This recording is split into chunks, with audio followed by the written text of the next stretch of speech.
Ngayon, napansin mo ba?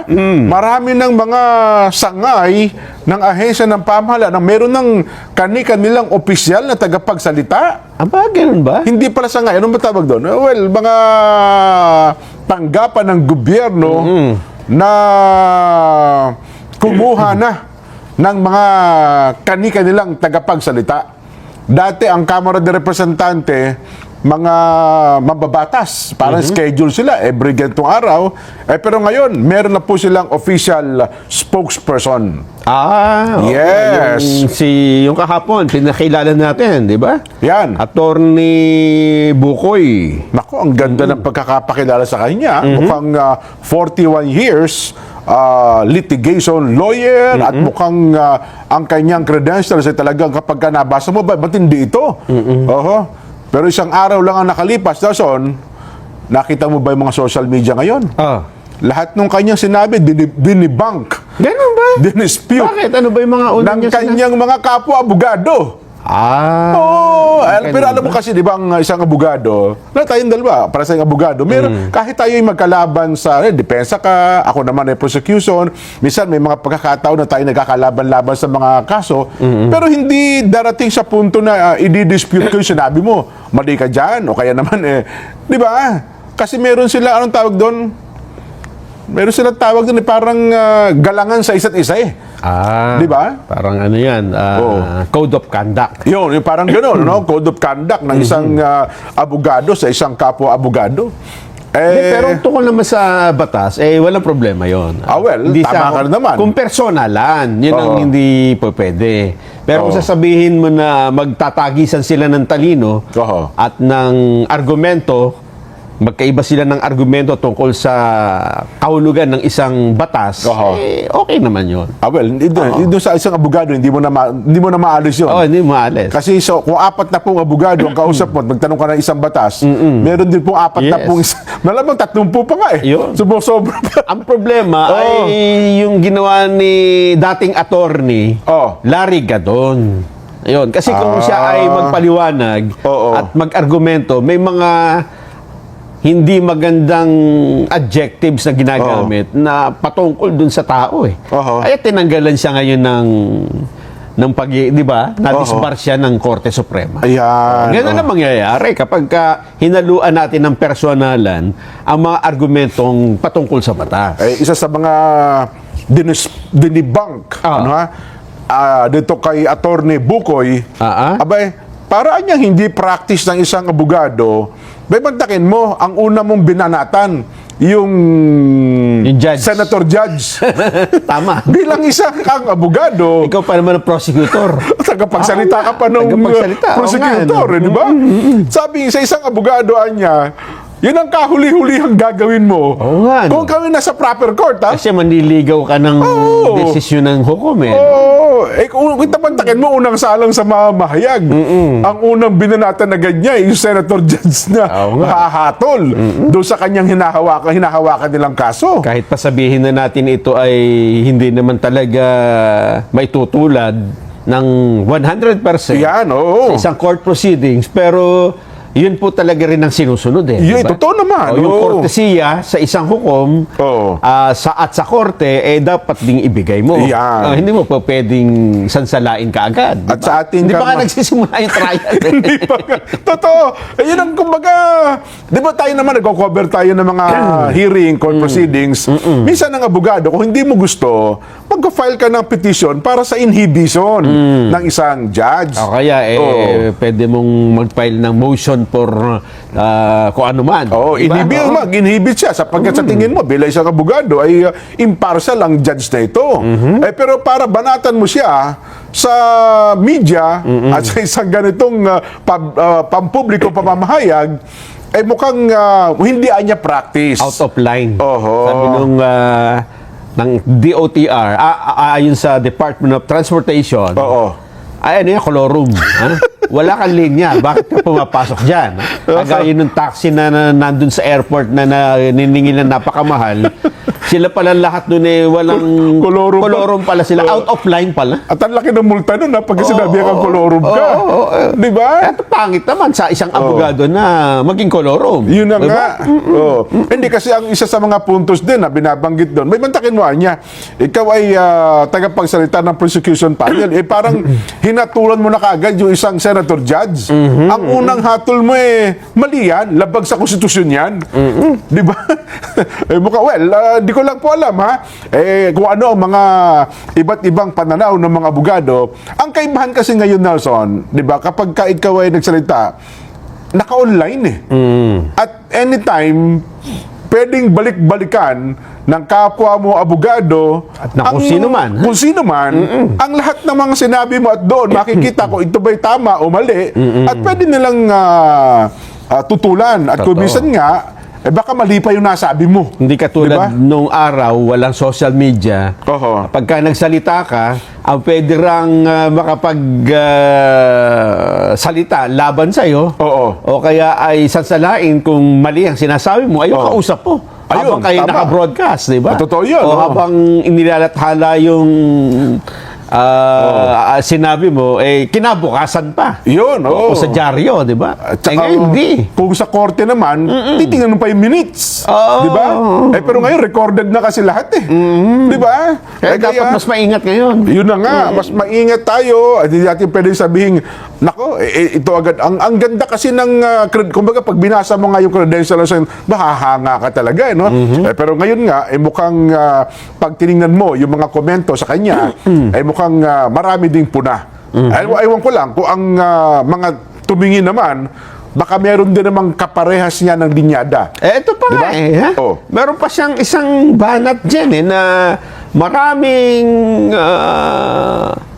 rin ang tumaas ang kilay. Ba? Yung iba, nagtaas pa ng paa habang kumakain. Ha?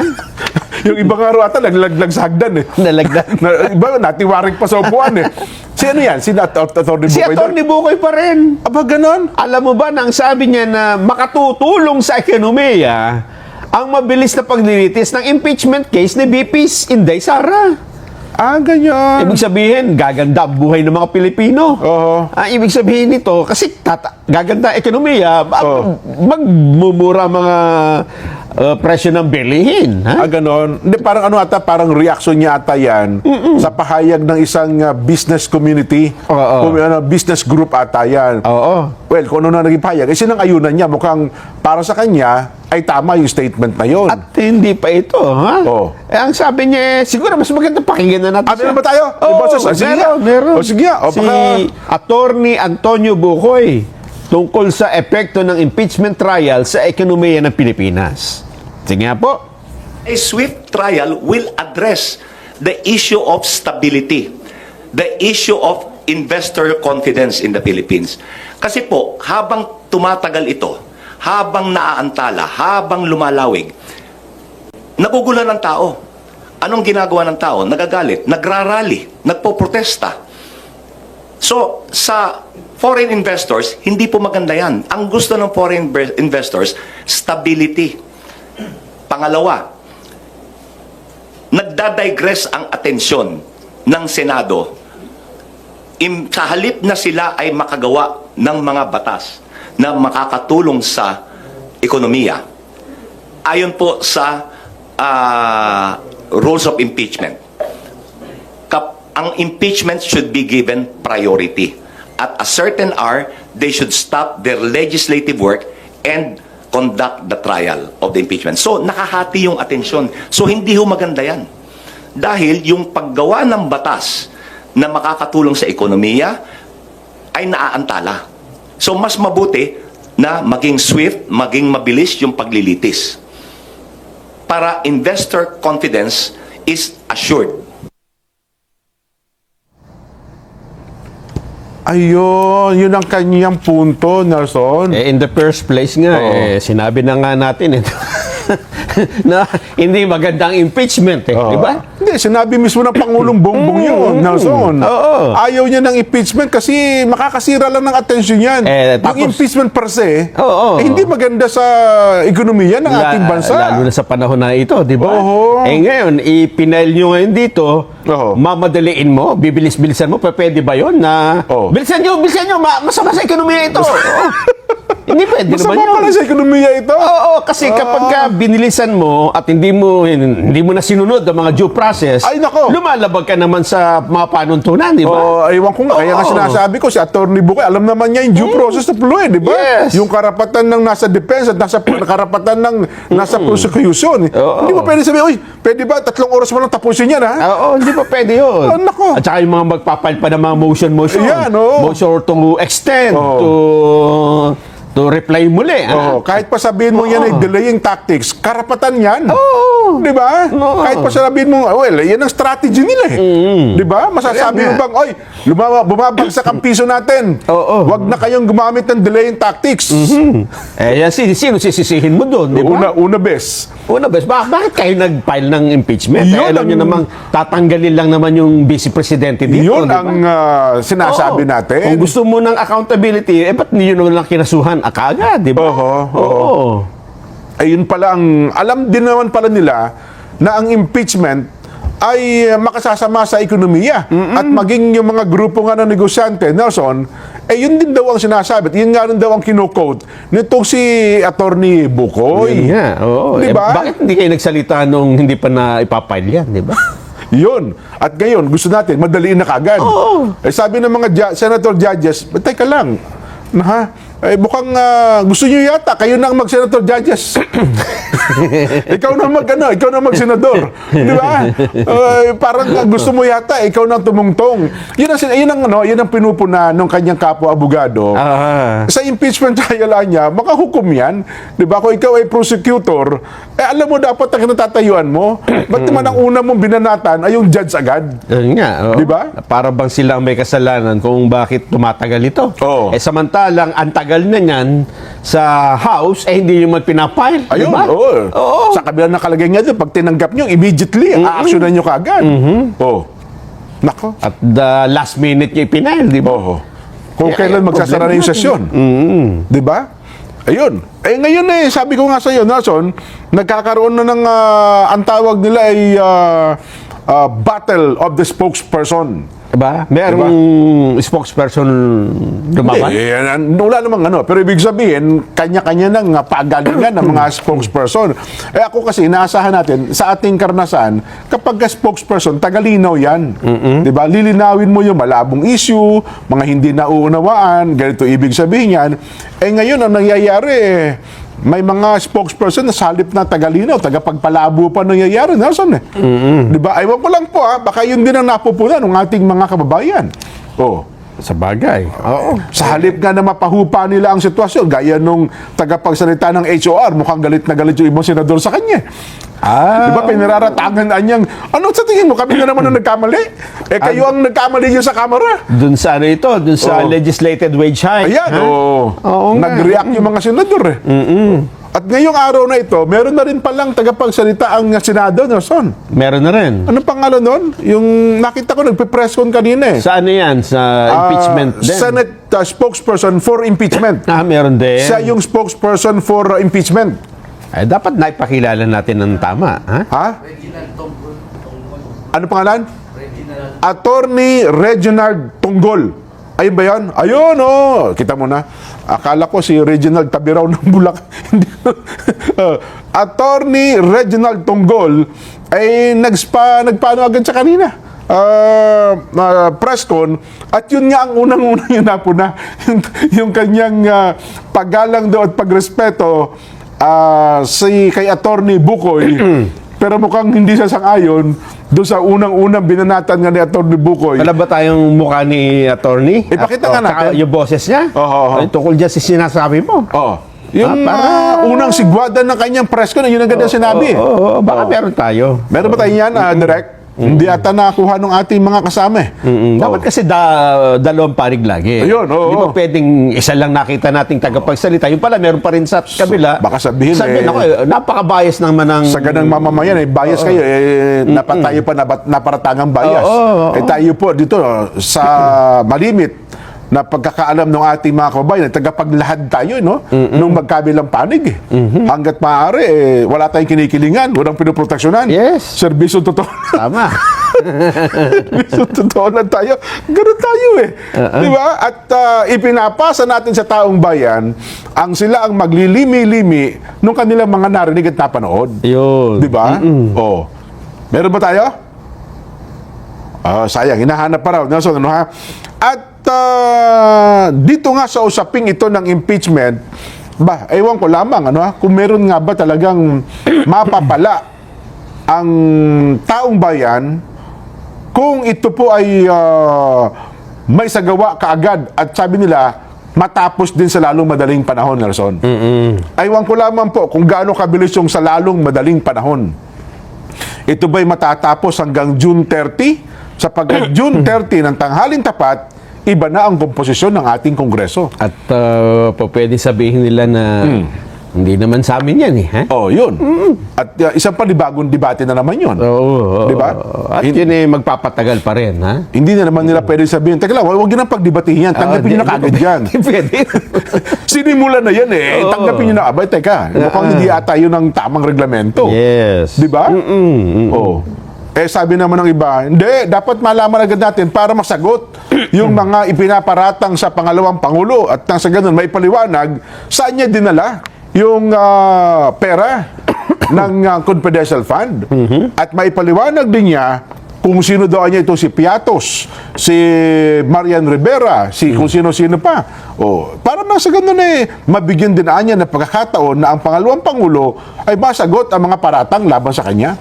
At kapag ito niya nasagot na, gagaan na ang ating kalooban, yayaman na ang bansang Pilipinas. Lahat tayo magkakapera. Bababa na ang presyo ng produktong petrolyo, bababa na po ang kilo ng bigas, at magmumura ang pamasahe. Ang problema yan, Jen, okay sana kung ang tanggapan lang ng Vice President ang may kine-question mga paggamit ng pondo di ba? Ay mukhang hindi nga gano'n, no? Yun lang pong, balikan lang ho natin, yung mismong budget ng Pilipinas, kine-question sa Korte Suprema di ba? Hanggang ngayon po, hindi pa umuusad yan. Ibig bang sabihin, Attorney Bukoy, madaliin natin yung Supreme Court dahil mawawala din ang confidence ng mga investor sa Pilipinas dahil biruin nyo, mismong national budget, questionable. Yun. So, ibig bang sabihin, habang ito'y nililitis at habang walang desisyon dito, ang Korte Suprema ay nag-aalala din daw ang mga negosyante. Ito mas lalo nakapag-aalala. Kasi ang sa impeachment trial, Vice President na pondo lang ang tinitingnan ha? Pinakamalaki atin, 612 million. Yun ang paratang yung hindi ko sinabing totoo agad. Paratang yung mga hindi, yung questionable paggastos, di ba? Yes. Pero yung national budget natin, ilang billion yun? Na kine-question kung bakit may mga blanco? Diba? Anong ginawa nyo dito? At yung pagkakalagay pa ng budget na yung edukasyon, hindi nyo sinunod yung saligang batas, hindi ba? Na kine-question din. Hindi lang yun dyan, yung mga bilyon-bilyong pondo naman sa flood control project. Naku yan, 500 billion yan. Kalahating trilyon. Kapag hindi na ipaliwanag yan, ibig sabihin nangangamba din mga negosyante. Wala nang mamumuhunan dito. Hindi dapat lahat yan ay mabilisin natin, Atty. Bukoy, di ba? Yun. Ba't hindi kayo manawagan na lahat ng mga kaso, na mga question tungkol sa pondo, dapat madaliin din ang paglutas. Hindi, ang sabi, impeachment lang tayo, Nelson. Impeachment lang. Impeachment lang tayo. Ang pagpaganda na ekonomiya. Talaga naman. Kasi pagka naisalang yung impeachment na yan, bababa na ang lahat ng mga... Iyan ang sagot sa maraming problema ng Pilipinas. Ayan ang problema natin. May problema ang utak natin pagka ganyan ng ating pag-iisip, di ba? Kasi parang ang tiningnan mo ay yung isang basong tubig na nako, dapat dito madaliin natin ang pag-inom dito Oo. para tayo'y lumakas. Oh. Hindi mo nakita yung isang boteng food supplement na Punong-puno ng natural. sustansya. Punong-puno ng sustansya. Oo. Hindi mo naman ininom, di ba? Naku po. Oh. Di ba? Tama. Ang ibig natin sabihin dito, ang nakikita natin yung napakaliliit na bagay, maliit. Kasi ikinukumpara natin doon sa mas malalaki na Oho. yun din ang aligasyon di ba? Totoo. Aligasyon din ng corruption Oho. Pero bakit tayo nananahimik? Ah. Di ba? Meron pa dyan. Totoo. Yung pondo ng PhilHealth. Nako yan, oh. Di ba? 90 billion yan na Oo. question. Oh, saan nyo dinala yun? Oh. Na sa tingin natin ay mukhang paubos na daw eh. Ha? Tinatanong sa Supreme, nawawala na daw eh. Yun na nga. Oo. Eh kasi yung first tranche, second tranche, may natitira pa di ba? At ang sabi nga ng kataas-taasang hukuman, hinto, ibalik nyo na yan. Ayun. Di ba? Oh. Eh mukhang hindi pa po may paliwanag ngayon. Ayun sinasabi natin. Well, dito sa mga problemang ito, yan ang natatakpang mga issue na. So, kaya kung babalikan natin, gaya ngayon, matatapos na po ang kalahati ng taon. Oo.